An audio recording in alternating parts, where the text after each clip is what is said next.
how I came to write 1,000 avant-garde plays, of which there are actually, I think, 112. Though I must have written close to 1,000, from which I chose these.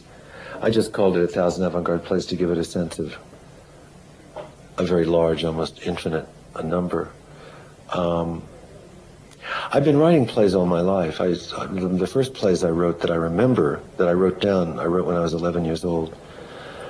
And I've written plays at the same time I've written poetry forever, except that I never, I always gave my main energy to writing poetry. That is to say, that always seemed most important, although I always enjoyed writing plays also. But I tend to write plays very quickly, and I've almost always written my plays, almost always, not always, for specific production. Someone would say, I'd like to do a play of yours, or we have this theater for a week, can you write something?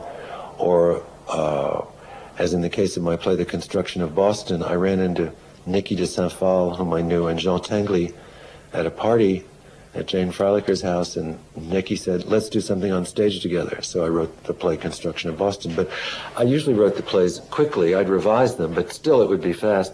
And I never worked on them for a very long time. They were written, they were like parties I gave. I mean, you can only work on a party for so long because then the guests come and the party's over.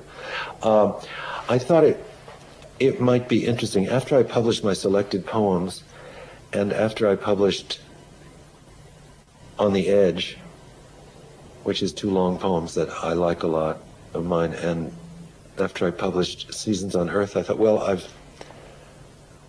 I couldn't think of what I wanted to do next in poetry, and I thought I wanted to really, while I had the time to do it, I wanted to do something more with the theater.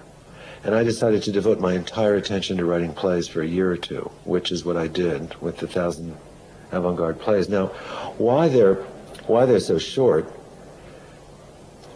probably I really don't know. I just had the ability to write short plays at the time. I've written 3-act plays, but there are a few reasons why I was interested when they were short. One is that I've noticed when I go to the theater, unless it's something very great, that within 1 or 2 minutes in the theater, I get it.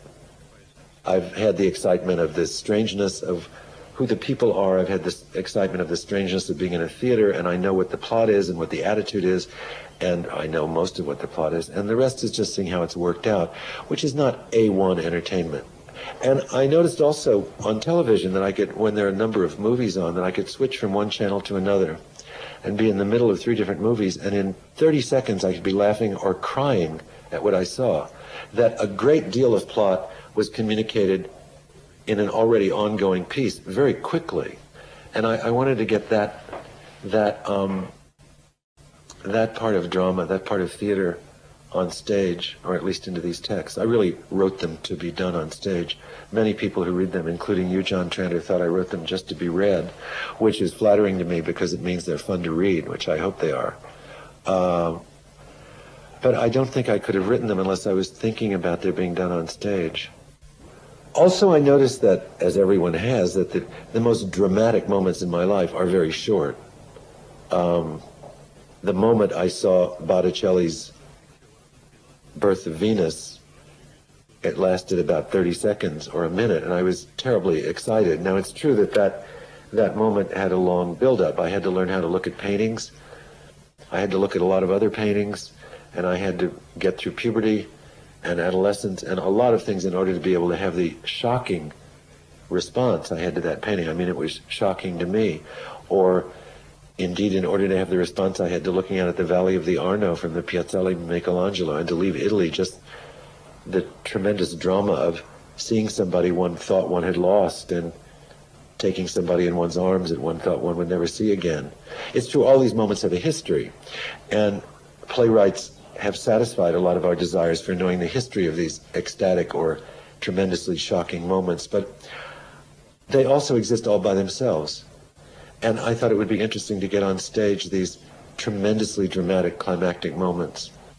I realized that assembling a lot of them, putting a lot of them together, would in some way be an interesting affair and one of the several true ways of representing my experience of life, that it seems to consist of a lot of strong moments which are not connected in any obvious way. I mean, the emotion I feel when on the Grand Canal in Venice seems unconnected to the emotion I feel when a poem of mine is published, or when I'm with someone I love, or when I win a game of tennis. I mean, these don't seem to be connected, and they also don't seem to be connected with all the thrilling moments that I read about when I read about the past.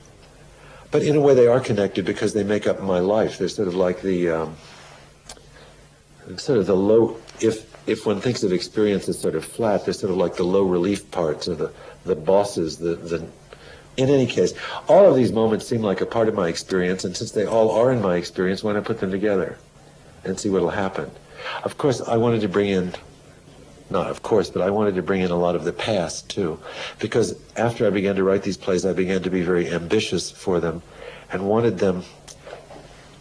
wanted to get together in the moments of excitement in the present and things that happened in the past which were in one way and another momentous, either for the world now or momentous at the time for the people who lived them. And I knew there was a great deal I thus would be unable to leave out of these plays. I couldn't leave the thought of Sigmund Freud out of them. I couldn't leave 16th century Spain out of them. I mean, I couldn't leave capitalism out of them. I couldn't leave a lot of things out of them, which I usually leave out of my poetry.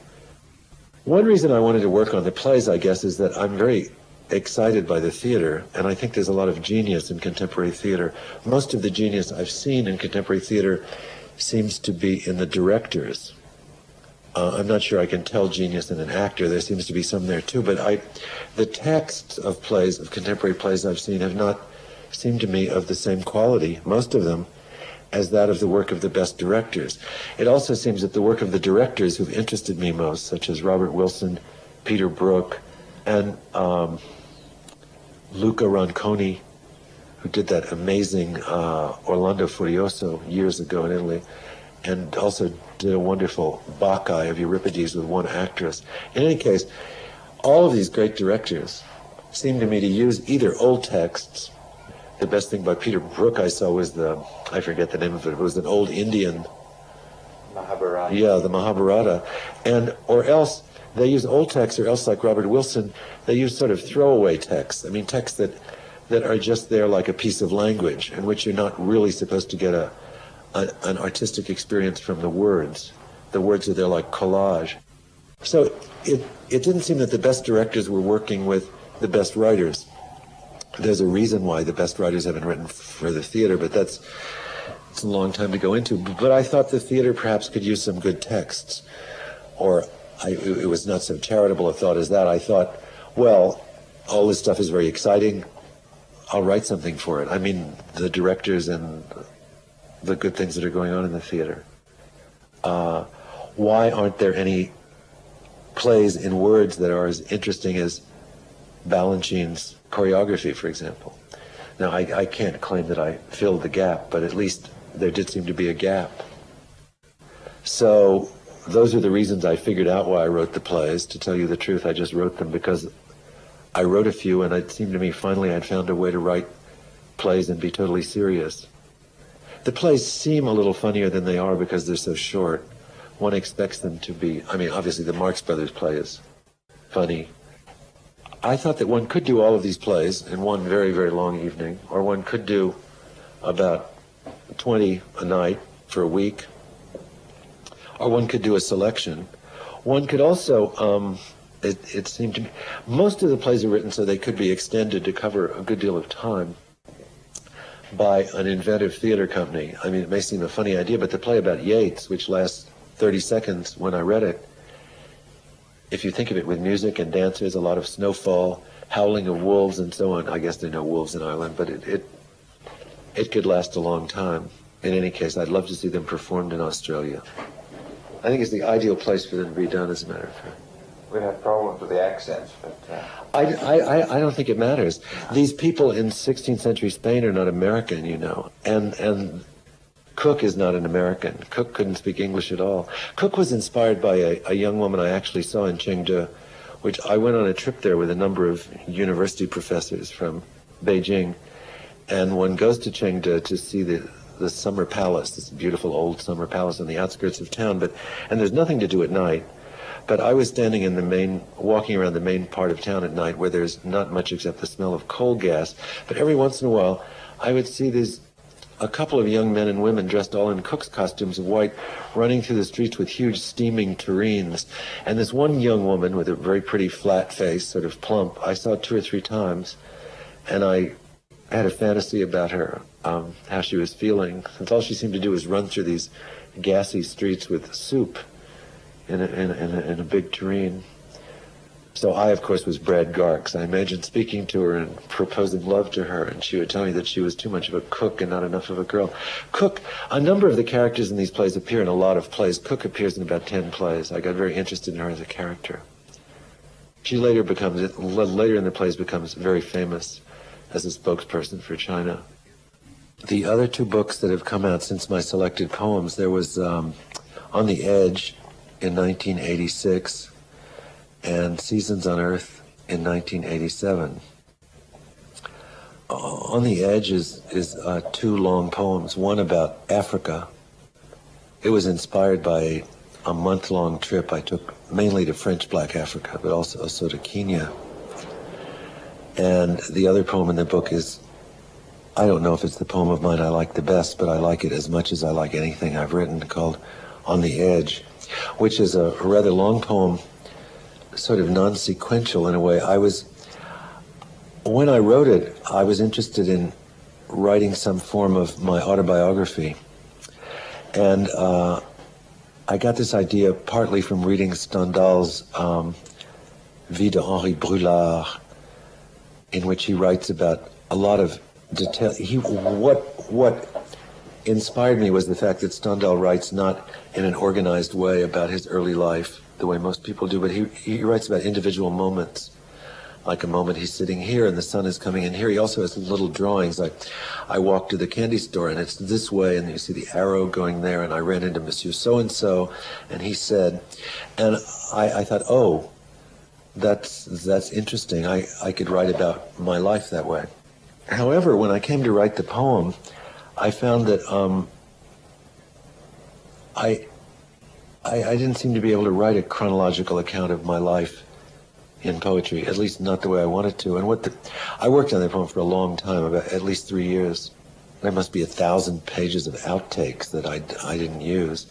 And what it turned out to be was something like a succession of moments in my life when I felt that my life was particularly vivid or meaningful, or was about to be meaningful, that I was about to understand something. And what I meant by on the edge was not what it means in American slang, which means crazy, or like almost about to have a nervous breakdown. In fact, for some reason, I hadn't even heard that expression when I thought up the title, and then once I had the title, I never could get rid of it. I meant sort of on the edge of understanding, on the edge of things finally meaning something. In any case, that was that book. And then the next book, Seasons on Earth, began by being simply a reprinting of 2 mock epic poems I'd written and published before, Koch, or A Season on Earth, and The Duplications. However, as I thought about the prospect of these 2 poems coming out, and I thought particularly about Koch, which I'd written in the early years of my marriage, in my early 30s, when I was very happy and very young, and my wife and I were living in Florence, and at the beginning of springtime, and every day was just a joy to look at and to walk around in. And in that poem, Koch, I remember thinking at the time, I decided I was going to put every pleasure I'd ever experienced in my life. It's just full of all kinds of things, and adventures, and love, and this and that, suspense, surprise, baseball. I thought, what sense does it make to bring out this poem now that I'm 60 years old, since I don't feel that way anymore? Or do I? Or maybe I do, but it's for shorter periods of time. And what was I feeling then? Who was I then? Who is that I am not now? And is it ethical, and is it practical, and is it pleasant to bring out this poem, and then this other poem, The Duplications, which resembles it, to bring them out now? Why am I doing so? I thought I would write a 3 or 4 page prose preface, because I finally decided, yes, I do want to bring them out now, and there's something in them that I find is true, just because there may be a building that's gone up between me and the sunlight, so that I only see part of it, does not mean the sun isn't shining. And I sense, it seemed to me it was shining in those poems. That's very corny. I mean, that's sort of a dead metaphor. But it seemed like just because I wasn't feeling something right now, I decided, does not mean that it doesn't exist or that it didn't exist. So I wrote this out in prose, and it sounded very pretentious, as it sounds when I say it. And I realized I hadn't gone deeply enough into the subject, and I thought, well, I'll have a go at it in poetry. So I started writing about this subject in ottava rima, which is the meter that the two long poems are in. And I managed to write a 13-page poem explaining pretty much exactly how I felt about it. It took me 13 months to write, 1 month per page, because in writing a poem like that, which is about my own experience and about my own marriage, which was very happy in a way, but which ended unhappily, and I had to be very careful to expunge from the poem my expression of too much guilt, my being too flip about what happened. I had to get out of it all sorts of feelings about being complacent about the fact that, well, I wrote good poetry anyway. I found it very hard to get just the right note. I think I finally got about as close to that as I could. Just the right note about, though the right note is always around the corner, about what my life had to do with those poems then and what it has to do with those poems now. But that's all pretty clear in the poem, since there isn't anything that I left out about what I think about the subject. And then I wrote the plays. What I've been writing since that time, I've written a couple of medium long poems of about 15 or 20 pages. But the main thing I've been writing in the last 6 months are very short prose pieces, fiction. I finally found a way to write short stories in which I'm surprised with every sentence, in which I'm surprised with the result, in which I can get to certain parts of my experience that it doesn't seem to me I was able to write about before. Because when I write poetry, there's a very rapid acceleration, and I immediately get ecstatic or nostalgic or filled with some strong emotion, whereas in prose, I can go more slowly. So that's what I've been doing since I saw you last. That is, that's what I've been writing. What I've been doing, I won't tell you. I've been talking with Kenneth Koch. I'm John Tranter. The interview was recorded in New York. Recorded in New York.